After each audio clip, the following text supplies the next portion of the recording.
Hello, I'm John Eldredge, and we've sent you this DVD because I know you love the gospel, as I do, and because you have devoted your life to helping others understand the story that God is telling and to find their place in it. And that's why I wrote Epic.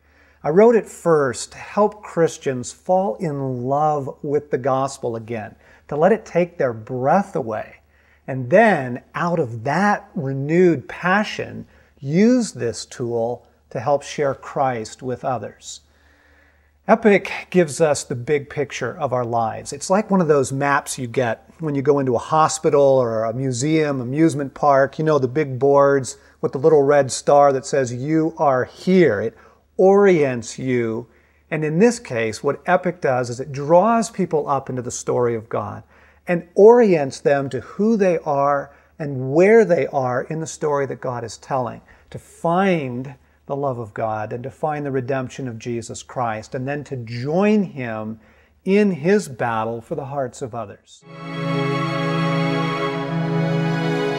I wonder what sort of story we've fallen into. Life, for most of us, feels like a movie we arrived to 40 minutes late. It's like we're holding in our hands pages torn out of a book. We need to know the rest of the story. And here's the best part. I didn't have to write that story. I didn't have to create it. That story already existed before I was ever born. That's the invitation of the gospel.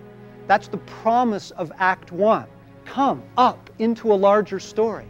Every story has a villain because yours does. Lucifer turns on his maker. He convinces, Scripture tells us, a third of the angels to join him in a revolt against the Trinity, in a seize of the throne. Whole squadrons of angels at once, with broad two-handed sway. The terrible edge came down wide-waisted. Every story has a rescue because yours does. Maximus gives his life in the arena to set Rome free, and so Aslan dies on the stone table, so Jack gives his life for Rose. As the Scripture says, the Son of Man came to give his life as a ransom for many.